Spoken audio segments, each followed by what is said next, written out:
হাউলি চাৰিআলিত আবতৰীয়া দীপাৱলী ফটকা ফুটাই বিজয় উল্লাস। দিল্লী বিধানসভা নিৰ্বাচনত বিজেপিৰ জয়লাভৰ পিছতে আনন্দ উল্লাসত মতলীয়া হয় বিজেপি দলৰ কৰ্মীসকল। ভাৰতীয় জনতা পাৰ্টি হাউলি মণ্ডলৰ উদ্যোগত দিল্লী বিধানসভাৰ বিজয় উল্লাস পালনৰ লগতে হাউলি চাৰিআলিত ফটকা ফুটাই আনন্দ উল্লাস কৰা পৰিলক্ষিত হয়। হাউলিৰ পৰা পুৰণ দেউৰীৰ ৰিপৰ্ট, অৰুণোদয় আছাম। প্ৰথমে মই নিউজ চেনেলক ধন্যবাদ জনালোঁ। আচলতে আমাৰ বহুত আনন্দ, কাৰণ ২৭ বছৰৰ পিছত দিল্লীত আমাৰ ভাৰতীয় জনতা পাৰ্টীৰ চৰকাৰ গঠন হৈছে। বহুত উৎফুল্লিত হৈছোঁ। এনেকৈ হয়তো সকলোতেই হ'ব ভাৰতবৰ্ষৰ।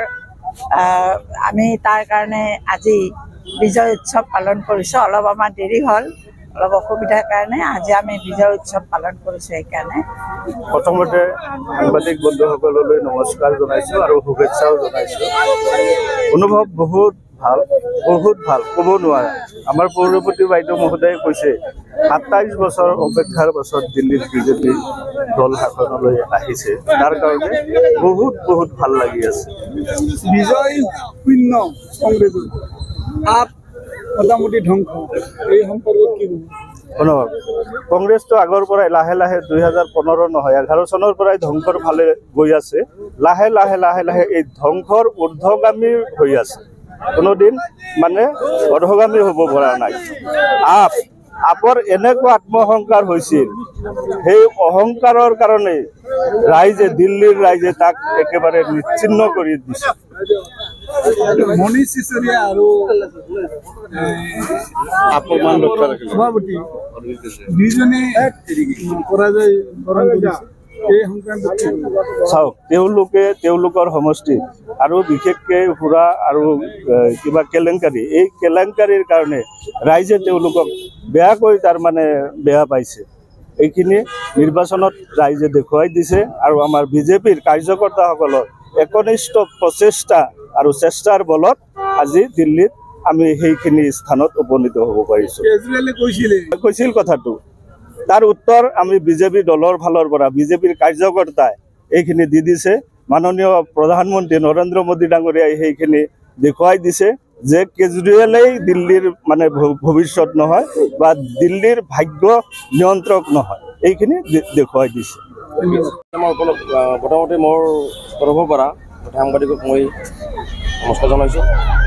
আজি উপলক্ষে আমাৰ দিল্লীত যিটো আমাৰ ২৭ বছৰৰ পিছত আমাৰ জয় লাভ কৰিছে, সেইটো এই উপলক্ষে আমাৰ এইটো ভাৰতীয় জনতা পাৰ্টি বিজয় হয়। আজি বিজয় উৎসৱ হিচাপে আয়োজন কৰা হৈছে। এইটো প্ৰত্যেক অঞ্চলতে আজি দিনটোত উদযাপন কৰিবলৈ দিয়া হৈছিল। সেই উপলক্ষে আজি আমি উদযাপন কৰিলোঁ বিজয় উৎসৱ।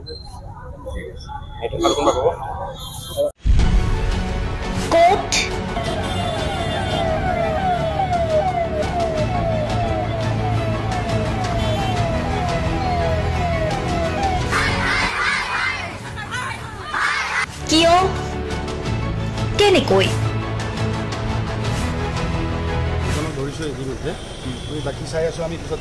দুৰ্নীতি।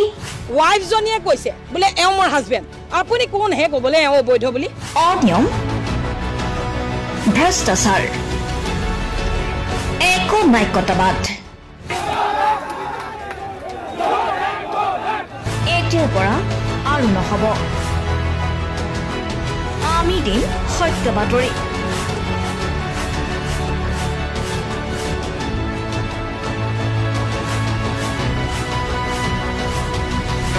নিজকে সংস্থাপিত কৰাৰ বাবে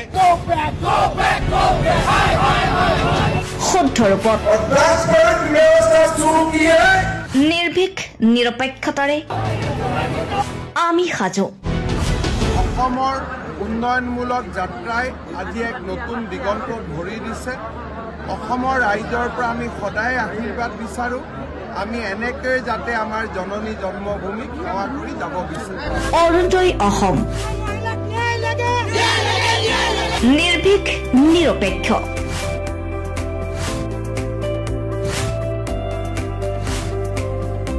ৰাইজৰ বাবে ৰাইজৰ পক্ষত অৰুণোদয় অসম।